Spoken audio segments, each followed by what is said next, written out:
You know, this helmet reminds me of the state that Bungie is in right now.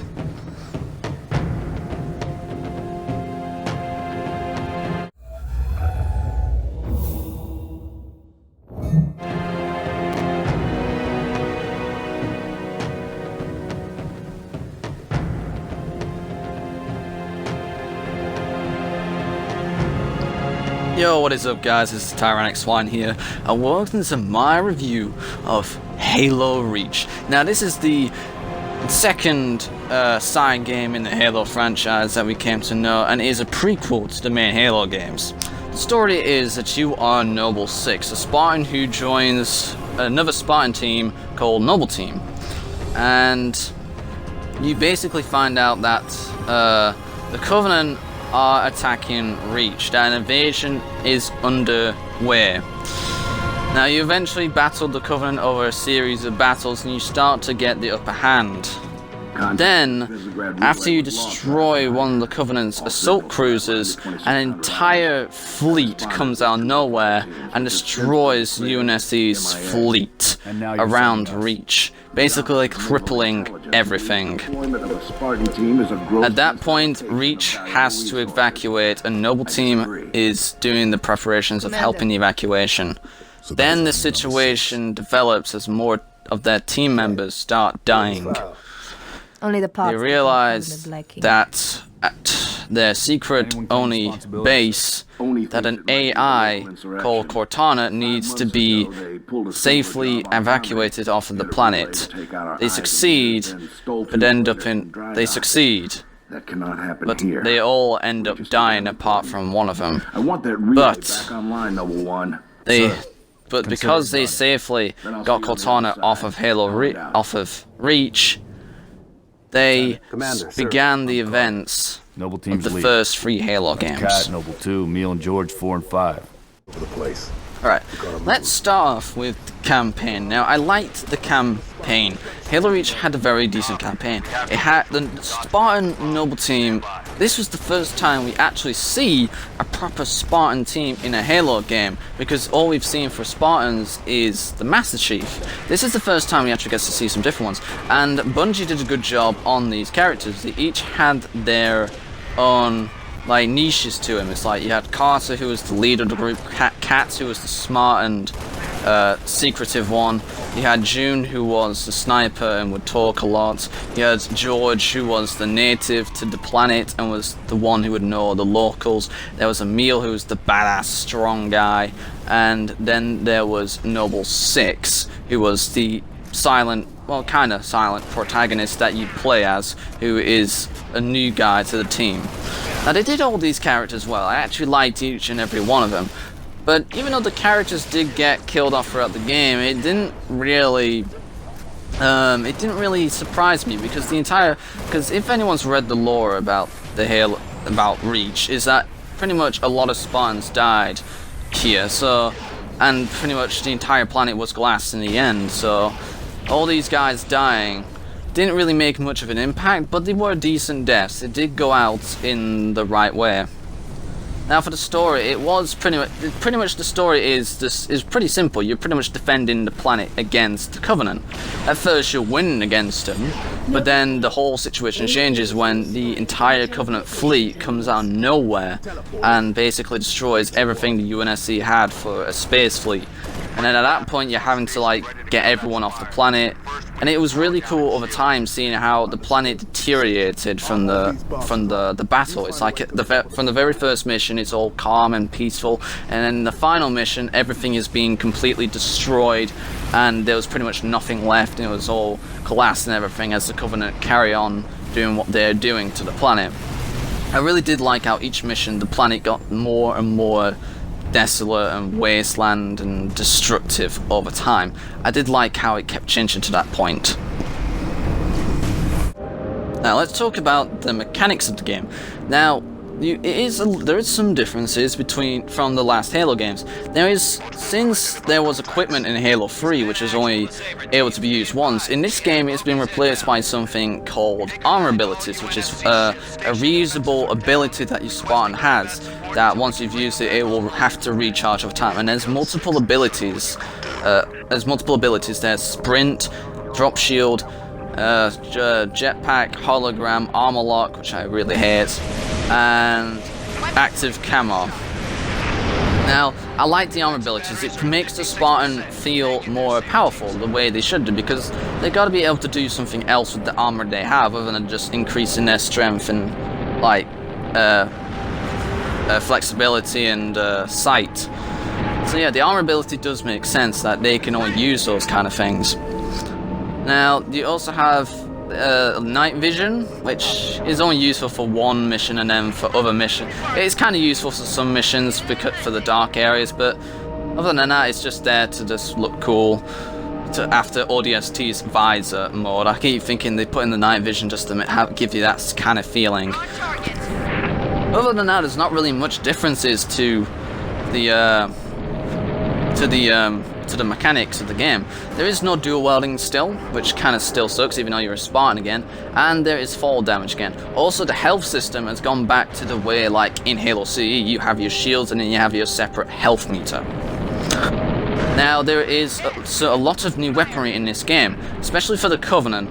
The Covenant have a needle rifle, which is pretty much like the replace the carbine. You got the plasma launcher, which fires 4 plasma grenades at the same time. Focus rifle, which is in a way is like a long-range sentinel beam and is kind of useless. I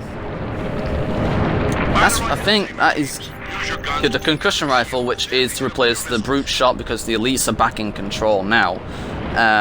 Yeah, the brutes are no longer the main enemies in this game. It's the elites now, since this is a prequel.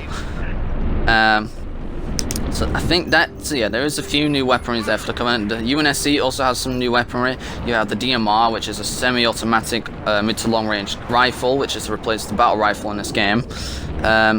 You also have a target locator, which basically is an airstrike if you think about it. And there's the grenade launcher, which is finally something that has been needed to be in Halo for quite a while. The grenade launcher. It's taken almost 10 years, and it finally is a grenade launcher in the game. Now, there is also some new vehicles too. The Covenant have the Renovant, which is kind of like if you mash together the Ghost and the Wraith. They also have actually no, I think that is it for new vehicles for the Covenant. And then for the UNSC, there's a few others. There's the Falcon, which is pretty much to replace the Hornet, but the pilot doesn't have any guns to control with, unless it has 2 passengers, which has 2 machine guns on the side, so that they can use them. The only time the pilot ever has a gun to use is in the campaign, because it can be overpowered if you think about it in multiplayer. If you had 2 passengers that could use machine guns, and then the pilot would have like another machine gun to control. Now, there is also a flying vehicle, a space vehicle, the Saber. I'll get around to that later on. And so yeah, there's not really many new vehicles added to the game. You still got like the old classic ones, the Warthog, Mongoose, Scorpion, the Ghost, Wraith, Banshees. I mean, the Warthog is a new variant. It's got the Rocket Hog, which obviously it'll fire rockets. But for vehicles, there's not too many new ones, since this is a prequel. A lot of the vehicles that we saw in Halo 3 and 2 won't be around. I mean, it would have been nice to see the Spectre again, but the Renovant kind of fills in that role. So yeah, there is a decent amount of there's a lot of new weaponry, but there's not a decent amount of new vehicles. Probably like about 1 or 2 new vehicles. Alright, now let's talk about the level design and everything that the campaign offers. Now, I did like the campaign's level designs. It does have quite a vibe. It definitely feels a lot longer than some missions that Halo 3 even provides, but I don't think any of the missions were as long as like the Ark and the Covenant, but there was still, all the missions in Halo Reach did feel as pretty long. Even Winter Contingency felt long, and that is the first mission. And usually the first mission in the Halo games isn't really a long one. I probably will say here, Winter Contingency is probably the longest first mission in the Halo games. So that's a bit of a bonus. It did take a while. Yeah, so there are some areas where you can take multiple routes. Like on Oniso base, you can either go to one objective and get that completed, or go to a different objective and get that completed first. It doesn't matter what way you go. It's just that you can just go different ways instead. And I kind of like that, where you can have a choice of which objective you want to take first. And that was pretty decent. It's like they expanded a little bit more on your choices of what to do. And also for the first time in the Halo games, there is a space mission, which has never been done in Halo before. Yes, there's been flying sections in the game, but we've never gone into space. And this is the first, because Halo Reach is the first game to do this, and it actually did it very well. And I actually liked that space mission too, and it was actually, to me, probably one of the hardest missions on the game on Legendary. It is quite difficult, this game on Legendary. It's definitely one of the more tougher. I'd say it's like halfway in the difficulty span. It's below Halo 2 CE and Halo 5 Guardians, but I'd say it's higher than Halo 3 and ODST, and probably Halo 4 as well. So the difficulty of the game is in between, like it's the halfway Halo game of difficulty. Now, so the rest of the mission, the rest of the levels, it does have their own like unique sections. I like how there's even destructible objectives as well, like these enemy Covenant turrets that you have to take down in some missions. I like objectives in games that can be destructive, as long as they're not used too much. These are only used like twice in the entire game. I did like some of the scenery as well. The game did look very nice. And the soundtrack, I like to say the soundtrack, even though this isn't like the normal Halo game, the soundtrack for this game is actually been done very well to suit the atmosphere of the game. I really did like it. It felt, even though there was a little bit, some instances from the previous Halo games where there was some familiarity with them, but other than that, it had its own, for new music, unlike the other Halo games, it actually did have some very good music, and I actually did like it. Right, next there is enemies. Now, Halo Reach is the only Halo in the game, in the entire Halo franchise, where every single Covenant species or type is in the game. We have the Grunts, Elites, Jackals, Hunters, Brutes, Skirmishers, Drones, and Engineers. That's a lot of enemies in this game. Now, so yes, the Elites do return in this game as the main heavy infantry type enemy. Since this is a prequel to the first 3 Halo games, they are obviously the ones in charge again. But the Brutes are still in this game. Though despite there isn't as many variations of Brutes, you still got the classic versions. You got the normal infantry, you got the captains, and you got the chieftains. Now I liked the detailing of the enemies. They all looked really cool for what they did. The Elites really looked cool as well. They looked more stronger, more taller than they did in any of the other Halo games. Instead of looking like all like stocky and like very low down, they looked more stronger and more higher, more taller than you would seem. They looked a lot more. They were a lot more difficult to fight with the Elites in this game. They would try and even outflank you at times. Even there was a lot of variations that they made to enemy types as well. The Elites had all their classic ones, you know, like Rangers, Officers, Spec Ops Elites, which were always the weakest ones, and Zealots, but there's also a few new ones. You got Generals, which are pretty much what the Zealots are, but they're just pretty much there to be as a difficult challenge for you. So yeah, there is the Elites are back, and they can be difficult at times to fight. There is some new grunt types, and I think, yeah, there is some new ones, the Spec Ops grunts. Yeah, we've seen them in the other Halo games. Yeah, they got the grunts, the jackals are the same, apart from a different shield color. Drones, there's only 2 variations of those, and they're actually weaker to kill in this game. Hunters. Now, hunters are a lot more difficult to kill in this game. Hunters, I'd say so far, out of all the Halo games, these hunters are one of the toughest. After Halo 3 and Halo 3 ODST, the hunters definitely needed an upgrade to make them more difficult to kill, and Halo Reach definitely offered that. They were a lot more difficult to kill. I mean, yes, you could still throw 2 plasma grenades and it easily die, but if you're trying to like get behind them and everything, it's a lot harder to hit hunters in the back compared to Halo 3 and Halo 3 ODST. They are a lot stronger as well, the hunters. They're not as... They will actually charge at you, unlike Halo 3's hunters, which will only like hit you if you're right close. If you're far away, the hunters will at times charge at you, so they can actually hit you. And I like how they try to make... I like how they did that mechanic for them to make them a bit more tougher. Now, brutes are a little bit different as well, since the chieftains no longer have the equipment to use to make them, give them the invincibility for a few seconds. So they just have regular shields instead, like the other, like the elites, to make them more stronger. Then the engineers are once again in the game, but unlike in Halo 3 ODST, where they're pretty damn difficult to kill, this time it takes like probably 6 shots of a DMR to kill them.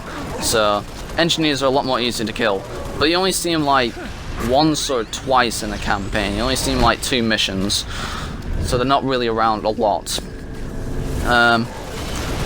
Now skirmishers. Skirmishers are the newest of the enemy types in the game, and this is the only Halo game they are in. They're basically like the jackals, but they're just more agile. They don't have shields, but they are really quick and agile, and they are very difficult to kill. So you need certain weaponry like the DMR, needle rifle, magnum. So it's best to have range weaponry to take these guys on, or weaponry where it's easy to get headshots, because a headshot to skirmisher is pretty much the weak spot for them. So yeah, the enemies in this game are definitely done very well. The AI is definitely very well done. Now, let's talk about Firefight, which is this is one of the first of the other game modes in the game. This is one of the other game mods. Firefight, as you can see, was in Halo 3 ODST. It is definitely being expanded a lot more in this game. Finally, you can change the options of what enemies there is, what order they come in, like what weapons you can spawn with, basically, which is what I really like. This is something that was definitely needed in Halo 3 ODST, and they've definitely they've definitely done that in Firefight for this game. They've definitely made Firefight a lot more fun. Now, even though the maps are from the campaign, at least they're decent Firefight map areas, because I did like some of them, especially Corvette. Don't know why, but Corvette is a very nice map to play on for some reason. So yeah, you can definitely change the options you can change the Firefight options to create different game modes to see if they to your needs. There's even also some other game modes in the Firefight section. You have Firefight, which you have the normal Firefight, then you have Firefight Classic, which is from Halo 3 ODST, which is you last as long as you can. There's Generator Defense, which is where you defend generators against the Covenant, and there's even Rocket Fight, where you just basically kill the Covenant with rocket launchers. So they definitely added some game modes to it as well, making it last a little bit longer too, in case you get bored of the regular Firefight where you just kill enemies endless. There's even some other game modes to like keep you occupied with it a little bit longer. So Firefight in this game is a lot better, it's definitely been improved, and they've definitely done what they needed to do that day from ODST. And finally, the multiplayer. Now, the multiplayer to this game, for a Halo game, was massively, well, not massively, but hugely disappointing.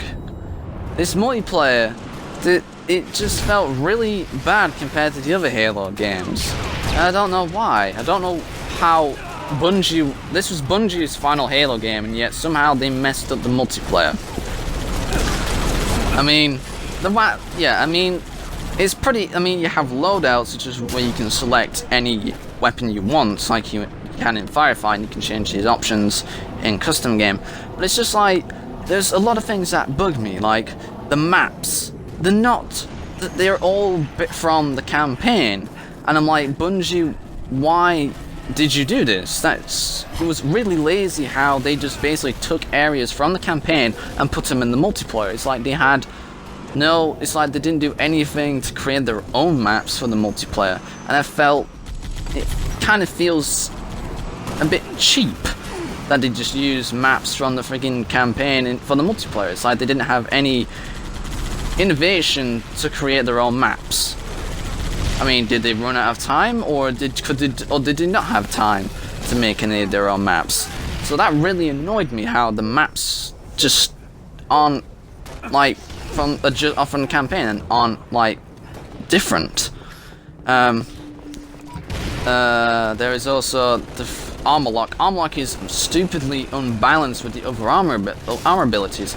People can just spam it, and it's really annoying at times. It's not really an armor ability that should exist in a Halo game, and it's a really bad one as well. It's overpowered as armor lock. It really did affect the way the game played, and I really hated it.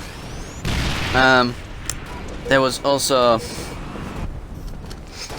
Well, and there was also the weapons. Some of the weapons just felt really useless in this game, like the focus rifle. That didn't feel useful whatsoever against the sniper rifle. The plasma launcher, that was more useful, but most of the time it wasn't. The grenade launcher was a difficult weapon to use effectively. It does take time to use, and so yeah, some of the weaponry didn't feel like they did well, and yeah, even some weaponry like the brute spiker and the plasma rifle, they're not very useful to use either. They take a long time to kill the enemy with it, so they're not very. So they're a weapon that you don't really want to pick up. So some of the weaponry in this game is not very useful for multiplayer either. Now the customization. Now I will say the customization is done decently. There's a lot more customization than there is in Halo 3, and you earn credits in game from how well your performance was, or by winning, to gain credit. So you can buy these armor pieces. Luckily it isn't a microtransactional thing either, and it would also increase your ranking. Now the ranking in this game is a bit more different to Halo. To Halo 3, there's a lot of levels. You go from like recruit all the way up to inheritor, and there's a few grades along the way for the other main ranks. There's a few different grade types, but the thing is, the more I played the Reach multiplayer, it just felt really unfun. I didn't feel like I was having fun over time when I went back to playing this game, and it's like, what happened? The multiplayer is actually really disappointing, and even though there is different game modes like Infection, Big Team Battle, and even a new one called Invasion, which was actually pretty fun since it required you to play as an elite to defend something and be a Spartan on the other, the multiplayer just felt really disappointing. It didn't feel like a Halo multiplayer. It felt more like Call of Duty did this multiplayer, because probably the most annoying thing about the multiplayer is the way people treated this. They treat it more like a Call of Duty game than a Halo game, and that really pissed me off, the way people played. People kept on camping a lot, especially, and yeah, so the multiplayer was hugely disappointing in this game. So, the final part of this game is probably the only saving grace for the multiplayer, and that is custom game and Forge. Forge has definitely been improved upon in this game, a lot more than Halo 3 now, especially since things can be put together in a more neat way. Halo 3 you could not do that, so it was very difficult for maps to be created effectively. Now people can actually make these a lot more better and more tidy and more look more fun. And the only thing is, this is where the only good maps are, because if people create like their own maps in custom game, then at least it tidies up Bungie's mess of making their campaign only maps. So yeah, the only good maps in the game are those made by the community, which is what I like about custom game and Forge especially. It repaired some of the crap that Bungie made for the multiplayer, which is the campaign only maps. That is really the only good. That is pretty much. But custom game in Forge at least is a lot better in this game, and they could expand upon game modes that Reach already offered, like Infection, especially Infection. That was really actually probably one of the best game modes of the entire game, custom game wise in Forge. And there was even racing. That too was definitely improved upon in this game. So overall, Halo Reach, it has a good campaign, good firefight, but terrible multiplayer, but the custom game in Forge does help it a little bit, but not by much. So overall, I'm going to give Halo Reach a 7 out of 10. So that is my review for Halo Reach. Hope you've enjoyed this video. Put a comment down below of what you think of the game, and I will see you in the next random video. Killing spree.